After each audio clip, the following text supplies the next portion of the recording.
Hello friends, ನಮಸ್ತೆ. ನಾಗು ಮಹಿ ಚಾನಲ್ಗೆ ಸ್ವಾಗತ. ನಾನಿವತ್ತಿನ ವಿಡಿಯೋದಲ್ಲಿ ನಿಮಗೆ ತುಂಬಾ ರುಚಿಯಾಗಿ ಆರೋಗ್ಯವಾಗಿ ಇರುವ ನುಗ್ಗೆ ಸೊಪ್ಪಿನ ಎಗ್ ಬುರ್ಜಿ ಯಾವ ರೀತಿ ಮಾಡೋದು ಅಂತ ತೋರಿಸ್ಕೊಳ್ತಾ ಇದ್ದೀನಿ. ನೀವು ಕೂಡ ಮಿಸ್ ಮಾಡ್ದೇ ಈ ಒಂದು ಮೆಥಡಲ್ಲಿ ಈ ಎಗ್ ಬುರ್ಜಿನ ನೀವು ಕೂಡ ಟ್ರೈ ಮಾಡಿ ನೋಡಿ. ತುಂಬಾ ಇಷ್ಟವಾಗುತ್ತೆ. ಅನ್ನಕ್ಕೆ ಸೈಡ್ ಡಿಶ್ ಆಗಿ, ದೋಸೆಗೆ, ಚಪಾತಿಗೆ ಸೂಪರಾಗಿ ಕಾಂಬಿನೇಷನ್ ಆಗಿ ಇರುತ್ತೆ.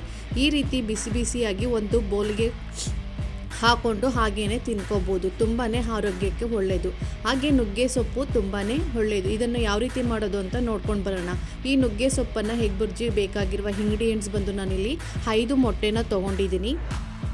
ಹೊಡೆದ್ಬಿಟ್ಟು ಒಂದು ಬೌಲ್ಗೆ ಹಾಕಿ ಇಟ್ಕೊಂಡಿದ್ದೀನಿ. ರುಚಿಗೆ ತಕ್ಕಷ್ಟು ಉಪ್ಪು, 1 ಟೇಬಲ್ ಸ್ಪೂನ್ ಧನಿಯಾ ಪುಡಿ ಮತ್ತು 1 ಟೇಬಲ್ ಸ್ಪೂನ್ ಆಗೋಷ್ಟು ಚಿಲ್ಲಿ ಪೌಡರ್ನ ತೊಗೊಂಡಿದ್ದೀನಿ. 2 ರಿಂದ 3 ಟೇಬಲ್ ಸ್ಪೂನ್ ಆಗೋಷ್ಟು ನಾನು ಇಲ್ಲಿ ಎಣ್ಣೆನ ತೊಗೊಂಡಿದ್ದೀನಿ. ನೆಕ್ಸ್ಟು ಒಂದು ಸ್ವಲ್ಪ ಕರಿಬೇವಿನ ಸೊಪ್ಪು, ಖಾರಕ್ಕೆ 5 ರಿಂದ 6 ಹಸಿಮೆಣಸಿಕಾಯಿ, 2 ರಿಂದ 3 ಮೀಡಿಯಮ್ ಸೈಜ್ ಈರುಳ್ಳಿನ ಈ ಥರ ಚಿಕ್ಕದಾಗಿ ಕಟ್ ಮಾಡಿ ಇಟ್ಕೊಂಡಿದ್ದೀನಿ. ಮತ್ತು ಸ್ವಲ್ಪ ಕೊತ್ತಂಬರಿ ಸೊಪ್ಪು, ಇಲ್ಲಿ ಎಳೆದು ನುಗ್ಗೆ ಸೊಪ್ಪನ್ನು ತೊಗೊಂಡಿದ್ದೀನಿ. ನುಗ್ಗೆ ಸೊಪ್ಪನ್ನು ಒಂದು ಅರ್ಧ ಕಟ್ಟಾಗುವಷ್ಟು ಬಿಡಿಸಿ ತೊಗೊಂಡಿದ್ದೀನಿ. ನೋಡಿ, ಇವಾಗ ಈ ಥರ ತೊಗೊಂಡಿದ್ದೀನಿ. ಇದಕ್ಕೆ ಸ್ವಲ್ಪ ನೀರನ್ನು ಹಾಕಿ ಇದನ್ನು ಚೆನ್ನಾಗಿ ತೊಳೆದು ಇದನ್ನು ಸೈಡಲ್ಲಿ ಇಟ್ಕೊಳ್ಳೋಣ. ಆ ನೀರೆಲ್ಲ ಸೋಸ್ಕೊಂಡು ಬರೀ ನುಗ್ಗೆ ಸೊಪ್ಪು ಮಾತ್ರ ಇಟ್ಕೊಳ್ಳೋಣ. ಇವಾಗ ಇದನ್ನು ಎಗ್ ಬುರ್ಜಿನ ಯಾವ ರೀತಿ ಮಾಡೋದು ಅಂತ ನೋಡೋಣ. ಸ್ಟವ್ ಆನ್ ಮಾಡಿ ಒಂದು ಬಾಣಲಿನ ಬಿಸಿ ಮಾಡೋಕ್ಕೆ ಇಟ್ಕೊಂಡಿದ್ದೀನಿ. ಬಾಣಲಿ ಬಿಸಿ ಆದಮೇಲೆ ನಾನು 2 ರಿಂದ 3 ಟೇಬಲ್ ಅಷ್ಟು ಎಣ್ಣೆನ ಹಾಕ್ಕೊಳ್ತಾ ಇದ್ದೀನಿ. ಎಣ್ಣೆ ಬಿಸಿ ಆದಮೇಲೆ ನಾವು ಆವಾಗಲೇ ಕಟ್ ಮಾಡಿ ಇಟ್ಕೊಂಡಿರುವಂತಹ ಹಸಿಮೆಣಸಿಕಾಯಿನ ಹಾಕ್ಕೊಳ್ತಾ ಇದ್ದೀನಿ. ಈ ನುಗ್ಗೆ ಸೊಪ್ಪಿನ ಪಲ್ಯದಲ್ಲಿ ಸ್ವಲ್ಪ ಖಾರವಾಗಿ ಇದ್ರೇ ತುಂಬಾ ರುಚಿಯಾಗಿರುತ್ತೆ. ನೀವು ಖಾರಕ್ಕೆ ಕಮ್ಮಿ ತಿಂತೀವಿ ಅಂತ ಹೇಳಿದ್ರೆ ನೋಡ್ಕೊಂಡು ಹಾಕ್ಕೊಳ್ಳಿ. ಬೇಡ ಅಂದರೆ ಒಣಮೆಣಸಿಕಾಯಿನೂ ನೀವು ಹಾಕ್ಕೋಬೋದು. ಸ್ವಲ್ಪ ಕರಿಬೇವಿನ ಸೊಪ್ಪನ್ನು ಹಾಕ್ಕೊಳ್ತಾ ಇದ್ದೀನಿ. ಇದನ್ನೆಲ್ಲ ಹಾಕ್ಕೊಂಡು ಸ್ವಲ್ಪ ಫ್ರೈ ಮಾಡ್ಕೊಂಡಾದ್ಮೇಲೆ ಈರುಳ್ಳಿ ಕಟ್ ಮಾಡಿ ಇಟ್ಕೊಂಡಿದ್ವಲ್ಲ, ಆ ಈರುಳ್ಳಿನ ಹಾಕ್ಕೊಳ್ತಾ ಇದ್ದೀನಿ. ಸ್ವಲ್ಪ ಜಾಸ್ತಿನೇ ಹಾಕ್ಕೊಳ್ಳಿ ಈರುಳ್ಳಿನ. ಈ ಪಲ್ಯಕ್ಕೆ ಈರುಳ್ಳಿ ಜಾಸ್ತಿ ಇದ್ರೇ ತುಂಬ ಟೇಸ್ಟು ಚೆನ್ನಾಗಿರುತ್ತೆ. ನೋಡಿ, ನಾನು ಇವಾಗ ಈ ಥರ ಫ್ರೈ ಮಾಡ್ಕೊಂಡಿದ್ದೀನಿ. ಇದನ್ನು ಸ್ವಲ್ಪ ಲೈಟಾಗಿ ಫ್ರೈ ಮಾಡ್ಕೊಳ್ಳಿ. ಚೆನ್ನಾಗಿ ಫ್ರೈ ಮಾಡೋಕ್ಕೆ ಹೋಗಬೇಡಿ. ಅರ್ಧ ಬೆಂದಿರಬೇಕು, ಅಷ್ಟಾದರೆ ನಮಗೆ ಸಾಕು. ಇವಾಗ ಮೀಡಿಯಮ್ ಫ್ಲೇಮಲ್ಲಿ ಇಟ್ಕೊಂಡು ಈಗ ನುಗ್ಗೆ ಸೊಪ್ಪನ್ನು ಚೆನ್ನಾಗಿ ವಾಶ್ ಮಾಡಿ ಇಟ್ಟಿದ್ವಲ್ಲ, ಆ ನುಗ್ಗೆ ಸೊಪ್ಪನ್ನು ಹಾಕ್ಕೊಳ್ತಾ ಇದ್ದೀನಿ. ಇದನ್ನು ಎಣ್ಣೆಯಲ್ಲೇ ಚೆನ್ನಾಗಿ ಫ್ರೈ ಮಾಡ್ಕೊಳ್ಳಿ. ಈ ಥರ ಮಾಡೋದ್ರಿಂದ ನುಗ್ಗೆ ಸೊಪ್ಪು ಟೇಸ್ಟಿಯಾಗಿ ಇರುತ್ತೆ. ಟೇಸ್ಟು ಕೂಡ ತುಂಬಾ ಚೆನ್ನಾಗಿರುತ್ತೆ. ಇವಾಗ ನಾವು ಆವಾಗಲೇ ರುಚಿಗೆ ತಕ್ಕಷ್ಟು ಉಪ್ಪು ಮತ್ತು ಖಾರದ ಪುಡಿ ಮತ್ತು ಧನಿಯಾ ಪುಡಿನ ಇಷ್ಟನ್ನು ಹಾಕ್ಕೊಳ್ತಾ ಇದ್ದೀನಿ. ಇವಾಗಲೇ ಹಾಕ್ಕೊಂಡು ಇದನ್ನು ಕೂಡ ಸೊಪ್ಪು ಜೊತೆಗೇ ಚೆನ್ನಾಗಿ ಫ್ರೈ ಮಾಡ್ಕೊಳ್ತಾ ಇದ್ದೀನಿ.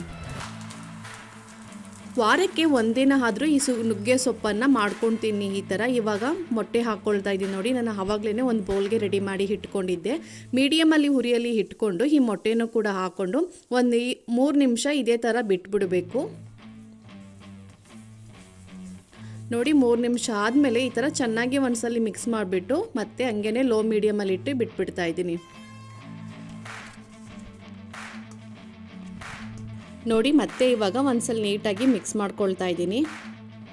ಈ ಥರ ಮಿಕ್ಸ್ ಮಾಡ್ಕೊಂಡು ಆದಮೇಲೆ ಕೈ ಬಿಡ್ದವ್ರಂಗೆ ಒಂದು 5 ನಿಮಿಷ ಇದನ್ನು ಚೆನ್ನಾಗಿ ಫ್ರೈ ಮಾಡ್ಕೋಬೇಕಾಗುತ್ತೆ. ನೋಡಿ, ನಮ್ಮ ಬಾಣಲಿ ಎಲ್ಲ ಸ್ವಲ್ಪ ಈ ಥರ ಬ್ಲ್ಯಾಕ್ ರೀತಿ ಬರ್ತಾ ಇದೆ, ಸೀದೋಗಿರುತ್ತೆ. ಅಲ್ಲಿ ಗಂಟ ಇದು ಸ್ಮೆಲ್ಲೆಲ್ಲ ಹೋಗಬೇಕು. ಆ ಥರ ಇದನ್ನು ಫ್ರೈ ಮಾಡ್ಕೊಳ್ಬೇಕಾಗತ್ತೆ.